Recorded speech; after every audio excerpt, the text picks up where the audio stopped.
Unsere erste Nacht in New Mexico war ruhig und wir verlassen ein wenig wehmütig unser wunderschönes Motel.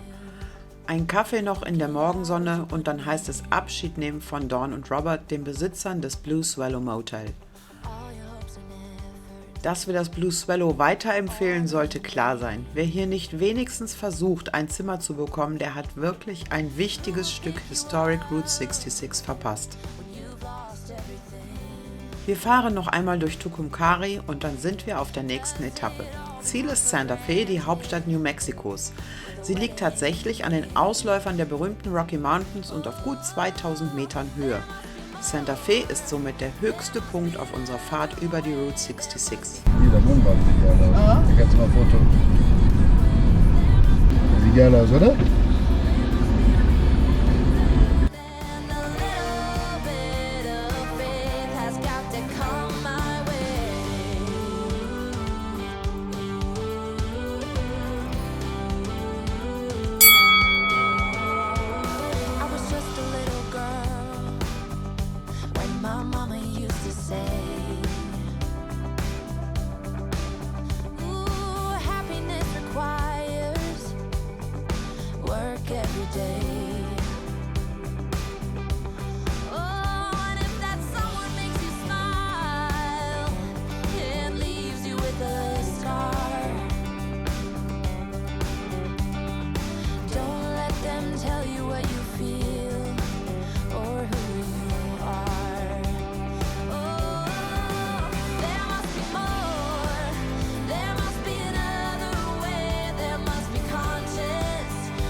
Vor uns liegen etwa 190 Meilen. Wir haben einen Abstecher nach Fort Sumner geplant zum Grab von Billy the Kid. Aber den lassen wir dann später doch aus. Wie immer, bei der Planung haben wir wieder die Entfernungen unterschätzt. Sieht auf der Karte immer so einfach aus, doch auch wenn wir nicht das erste Mal in den USA sind, tatsächlich sind schlanke 100 Meilen Umweg doch sehr zeitaufwendig. Das ist eben der Unterschied wieder zwischen Theorie und Praxis. Aber einen Abstecher machen wir, fest eingeplant auf dem Weg nach Santa Fe, aber dazu später mehr.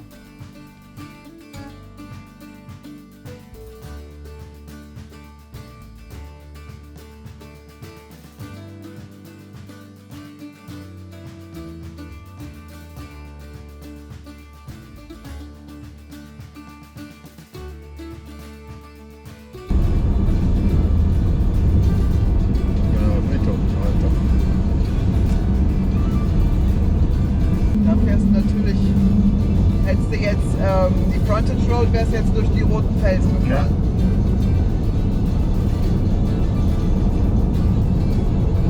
Aber nicht, dass die irgendwo aufhört und musst wieder zurück. Oder? Naja, das ist das Problem immer, ne?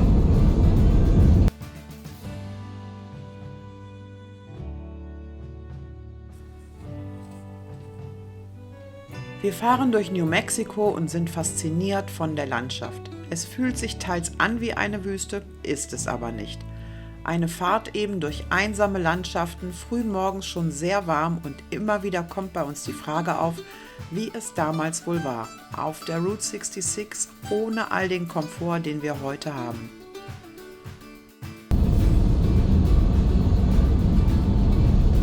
Schöner kleiner Canyon da. Ja.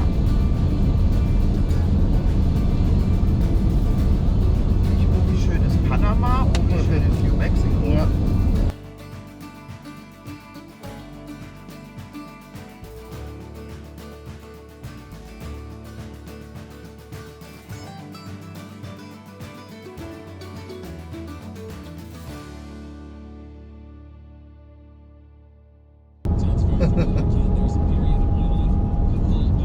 Der trotzt nur den Panzer. Ja, deswegen.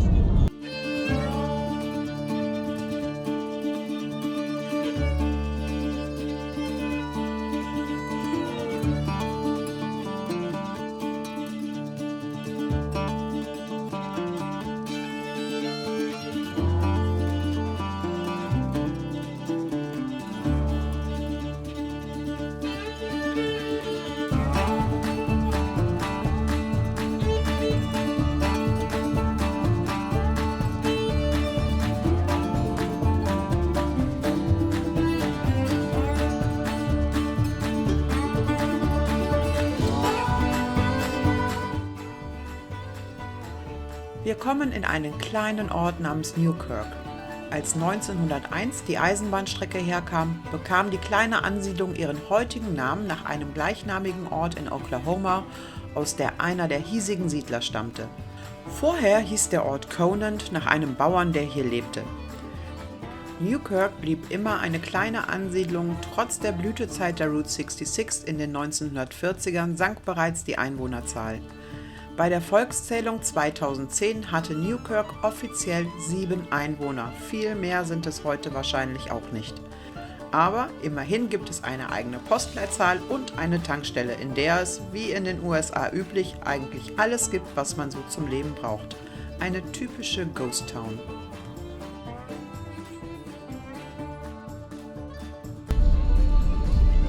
Ich sag mal, die leben in diesen Verhältnissen und wir sehen das als Touri-Attraktion. Ja. Das ist irgendwie auch irgendwie so ein bisschen ein komisches Gefühl, finde ich.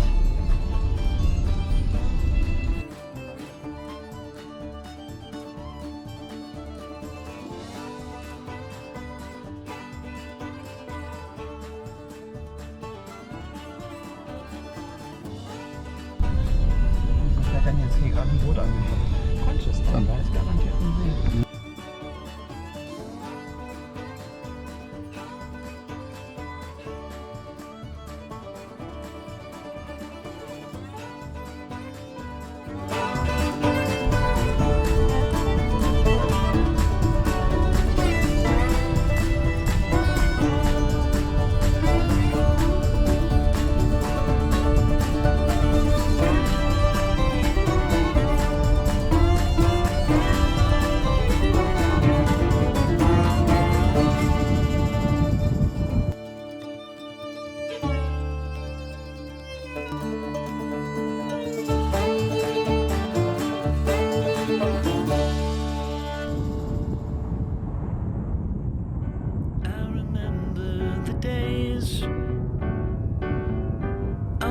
Years ago that never fade away, and I remember your face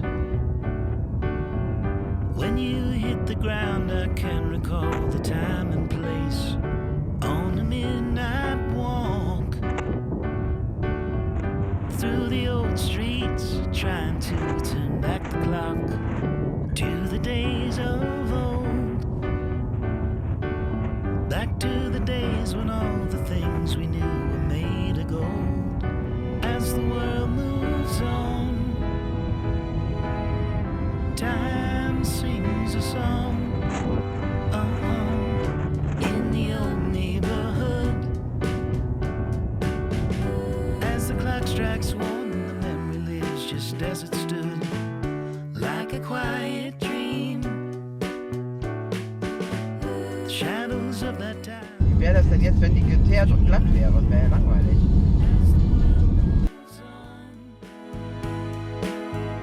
Time sings a song. Don't cry. Don't cry. As the days move along, you can remember their song. I remember the days.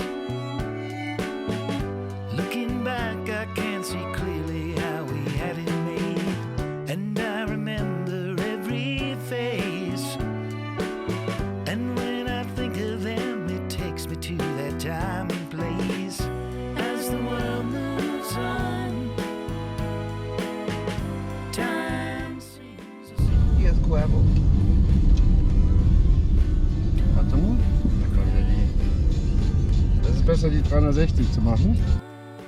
Warum gibt es eigentlich so viele Geisterstädte, gerade an der Route 66? Das ist relativ einfach. Die Geschichte der Städte ist eng mit der Eisenbahn verbunden, viele Orte wurden an der Strecke angesiedelt, erlebten dadurch eine kurze Blütezeit durch die Nähe zu Durchreisenden, gefolgt von einer Pleite, die eng mit dem Bau der Interstate verknüpft ist. Und dann zogen die Menschen weiter, um anderweitig Arbeit und Heimat zu finden. Irgendwie ein ewiger Kreislauf des Lebens. Auch Cuervo, durch das wir jetzt fahren, ist eine solche Ghost Town. Immerhin offiziell 58 Einwohner. Aber seit dem Wegfall des Postamtes 2011 verlor Cuervo seine Rechtsfähigkeit.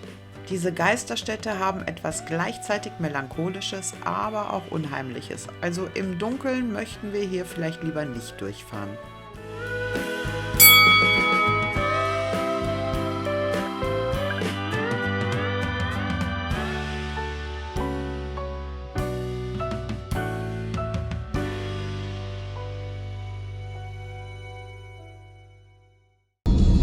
Hörer, ne? Ja.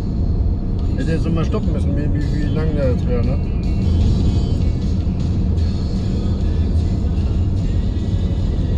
Eine Meile wird es schon haben, denke ich mal, oder? Denke ich mal. 3 Loks? Ja. Es geht weiter nach Santa Rosa. Vorher hätten wir eigentlich Richtung Fort Sumner abbiegen müssen, um zum Grab von Billy the Kid zu gelangen. Aber den Plan verwerfen wir. Der Umweg würde uns einige Zeit kosten und wir haben so schon noch gut 150 Meilen vor uns. Und wir wollen nicht erst spät abends in Santa Fe, unserem heutigen Ziel, ankommen.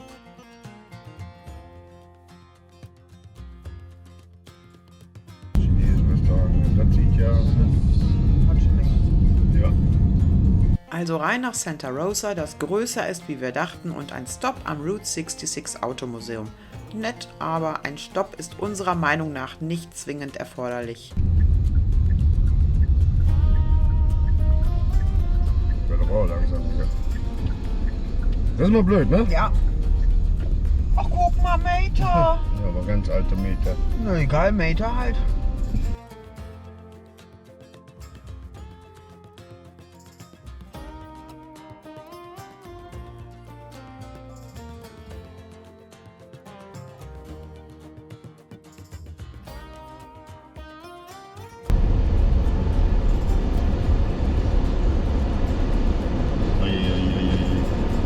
Das ist weit nichts. Hören wir, ne?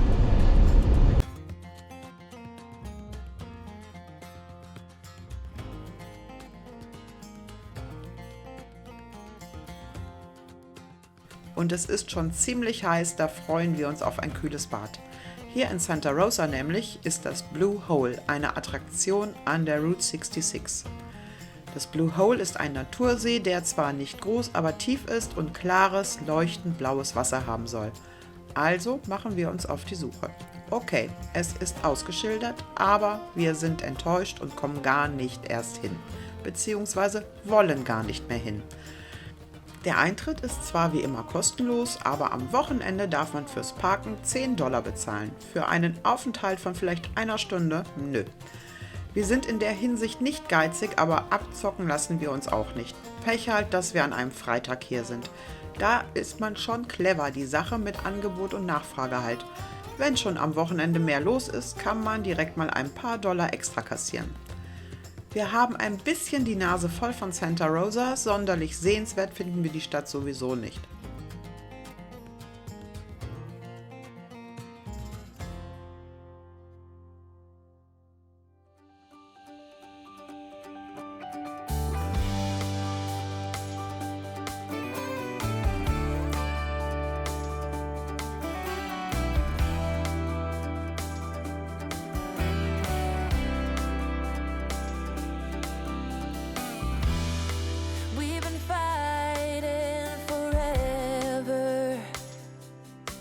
Gone over this 1,000 times before. Baby, it's now or never. Gotta leave this town and I know what you're asking for. Nächste Kurve in 20 Meilen.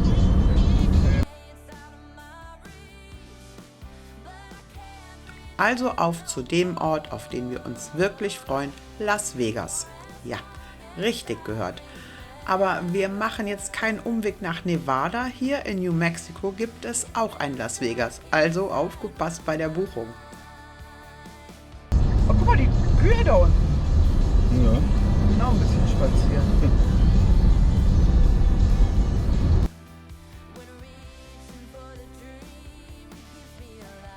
Wir haben knapp 70 Meilen vor uns, aber die ziehen sich. Zwar durch schöne Landschaften, doch es wird immer einsamer. Wir freuen uns schon fast, wenn wir mal ein anderes Auto sehen. Das Fahren in den USA ist sehr komfortabel. Grundsätzlich Automatik, man stellt einfach den Tempomat ein und lässt fahren. Bremsen und ja, auch auf den schnurgeraden Strecken darf man mal etwas lenken. Aber ich persönlich finde es auf diesen langen Strecken auch ermüdend. Da sind wir hier in Europa anderes gewohnt.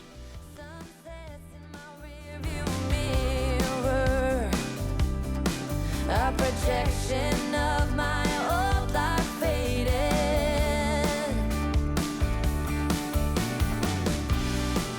You say it's out of my reach, but I can't pretend no more.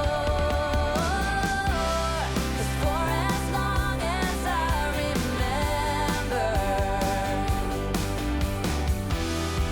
it's been stuck inside my mind. Wenn du es nicht weißt und hast es falsch eingegeben, Wunderst du dich?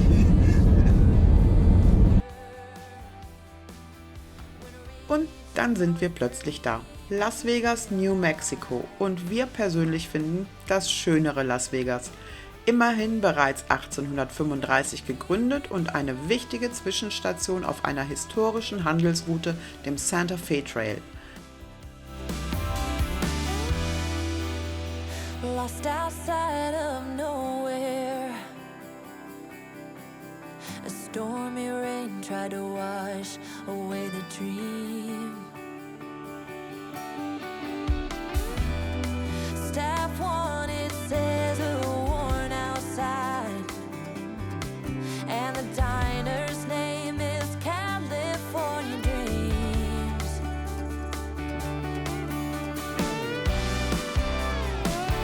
Hey,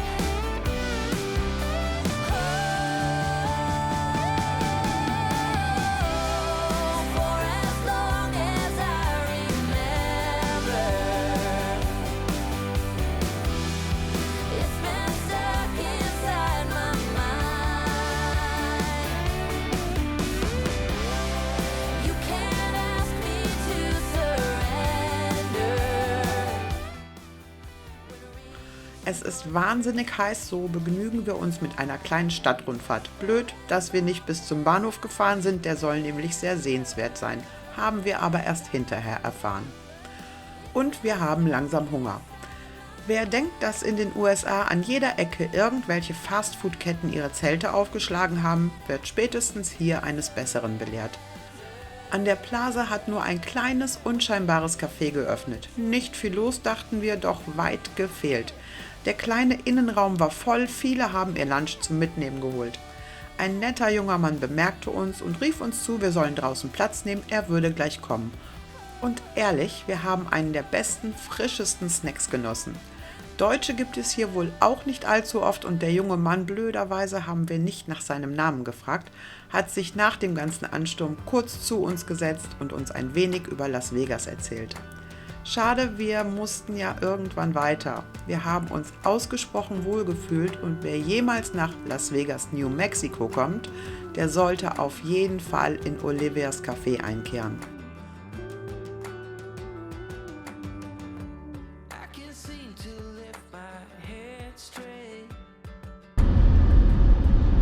Take the next left on New Mexico Avenue. Ja, das wissen wir noch. Ende des Jahres. Las Vegas Club. Ja. Nächstes Jahr einmal und dann ist das gut. Na, das alte Auto, was da jetzt gleich entgegenkommt. Ja. Coca-Cola-Auto. People all stressed out, running through their lives, a game they play, 1,000 miles of sadness. I can be with you wherever, stay at home or in a foreign land. I can stay like this forever, 'cause I got the world in my head. Von Las Vegas aus geht es jetzt endgültig nach Santa Fe. Erstmal gut 30 Kilometer zurück und dann Richtung unseres heutigen Ziels. Eine schöne Landschaft, aber ehrlich, die Hitze schlaucht ein und wir wollen endlich ankommen. Take care of your sorrow, and I promise the kids will be alright, 'cause we don't want them all stressed out, running for their lives, a game they play, 1,000 miles of sadness. I can be with you wherever, stay at home or in a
andere Gegend. Ne? Ja.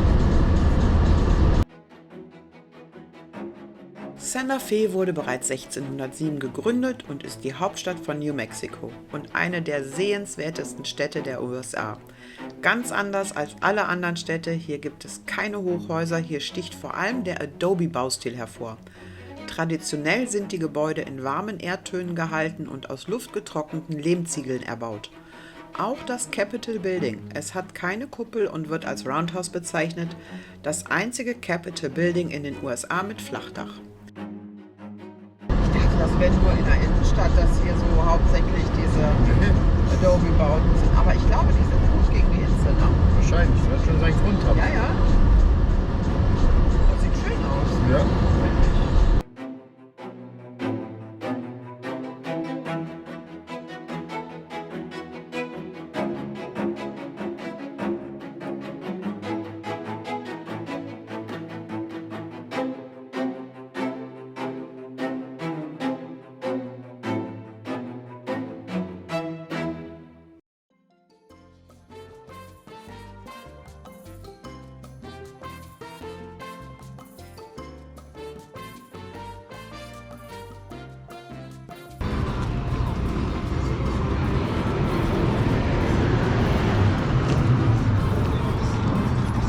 Story Plaza.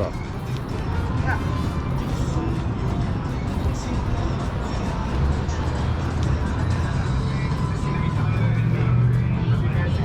Oh, sowas trinke ich gleich auch. Sieht gut aus. Sowas sieht gut aus.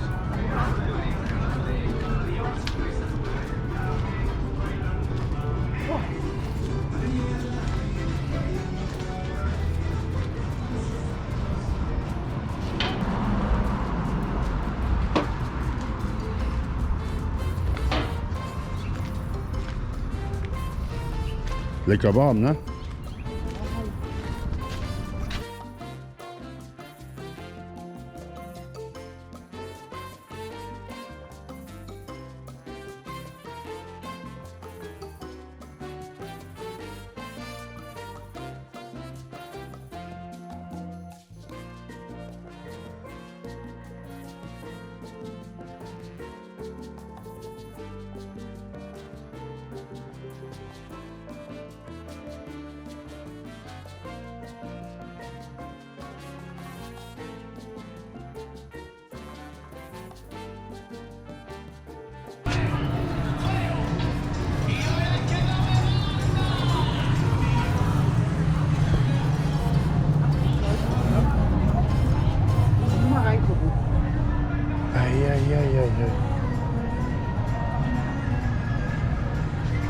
So wie in Ägypten, oder?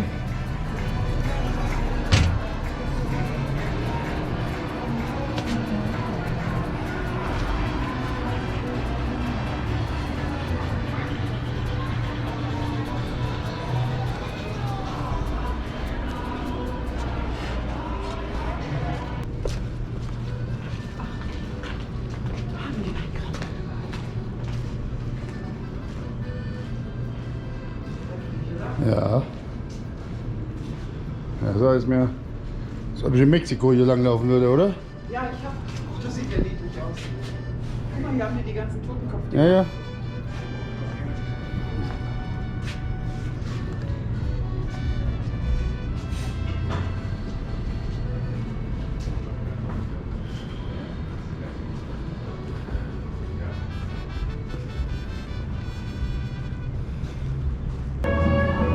Nee, Paprika. Ja.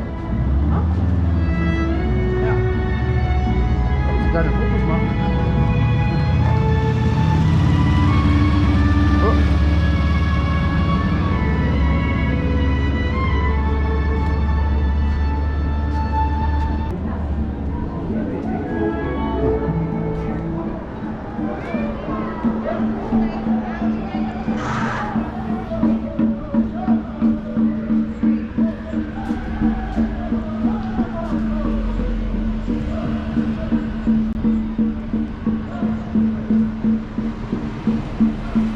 Indianer da. Sind das die Indianer da?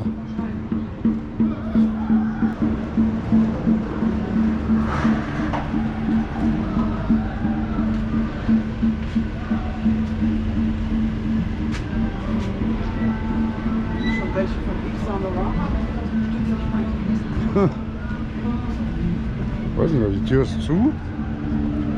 Das sieht nicht gut aus.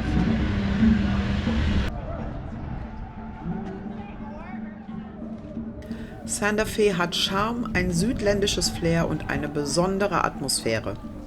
Auch wenn es hier auf gut 2000 Metern Höhe am Abend noch wahnsinnig heiß ist, wir genießen unseren Spaziergang durch den Historic District. Der Stadtpatron ist übrigens Franz von Assisi, manch einem sagt der Name etwas. Und nach ihm ist die imposante Kathedrale in der Innenstadt benannt. Rein konnten wir leider nicht mehr, aber sie soll sehr sehenswert sein.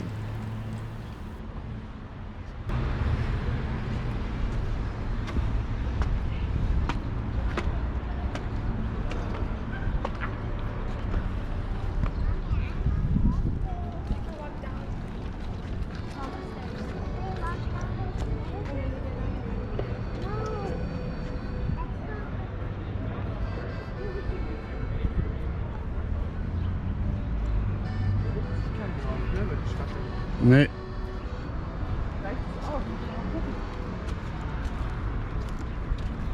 Ich glaube es fast nicht, oder?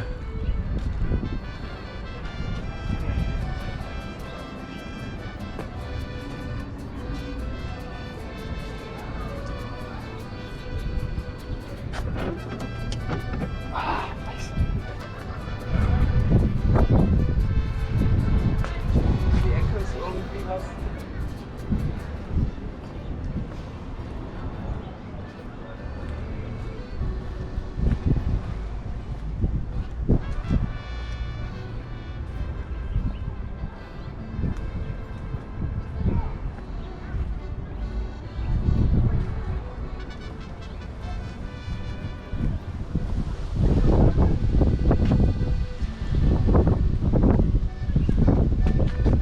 Also Fotos gemacht von der Kirche? Mach so nochmal. Ja, ist natürlich den Baum genau davor. Ist auch so.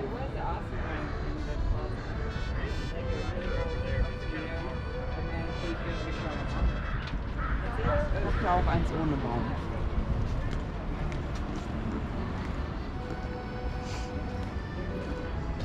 Mit ohne Baum. Ja. Die Christmas Shop.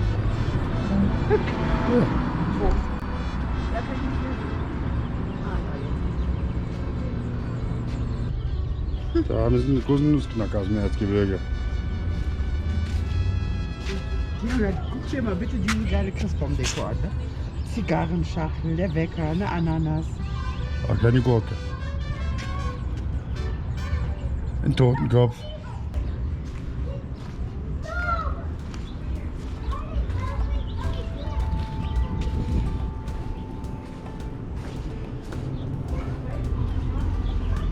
Und viele Juweliere hier, wa? Ja, ja. Und wie groß? Und wie groß? Ja, wenn kein Preis dran steht, ist teuer. Die Washington Avenue. Das ist die Washington Avenue.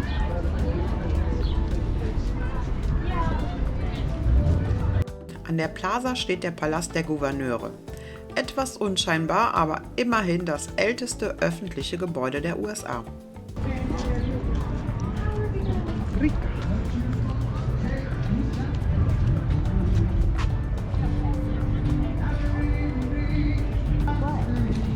Wir sind doch dafür gedacht. Du musst nur unten drauf drücken und dann kommt das da oben raus. Da, und dann trinkst du davon. Boah, das ist warm. Echt? Ja. Das habe ich nicht gewusst. Nee, ich auch nicht. Jetzt gleich mal die Hand davon runtergehalten. Besser wär's gewesen.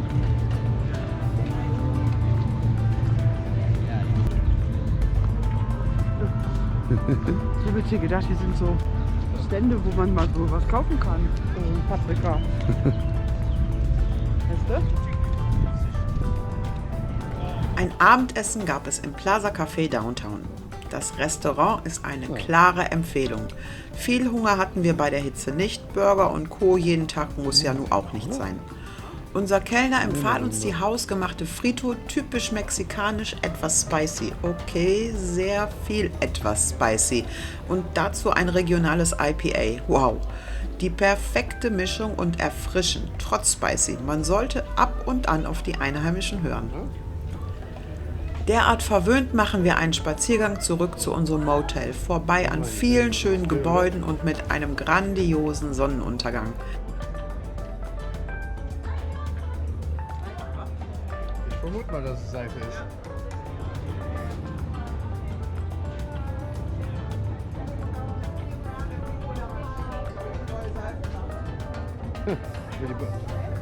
Guck mal die Badewanne. Sieht wie echt aus, ne?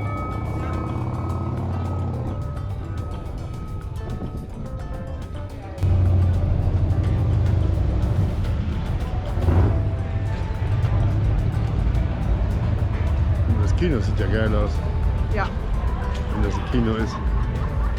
würde ich sagen. Oder Theater oder irgendwas in die Richtung. Ja, Art Center. Eieiei, die Sonne ist aber... Mein jetzt.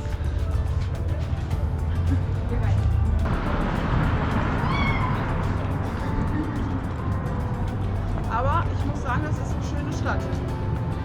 Das gefällt mir. Ja? Ja, dir nicht? Doch, hat was, ne? Ja.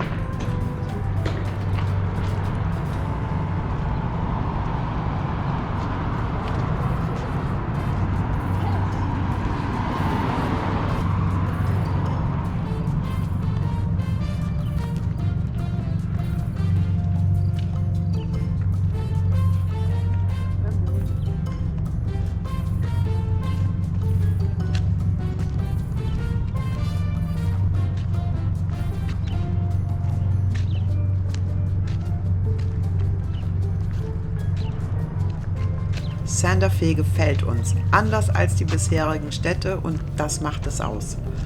Morgen geht's weiter. Leider, wir wären gern noch einen Tag mehr hier.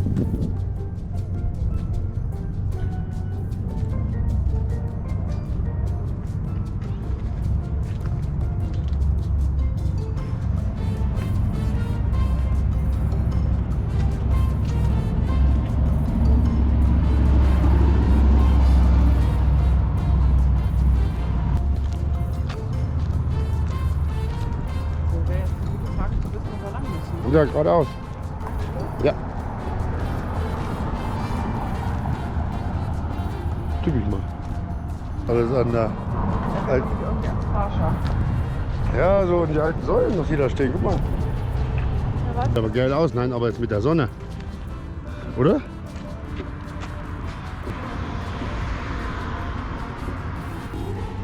Sag mal, hier endlich mal einen schönen Sonnenuntergang in Amerika. Ja.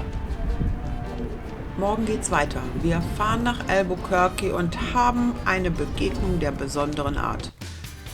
Mehr dazu in Episode 19. Neugierig geworden? Abonniere unseren Kanal und verpasse keinen Tag von der Reise unseres Lebens. Route 66, the trip of our lifetime. Und wenn es dir gefallen hat, dann lass noch einen Daumen da. See you next week!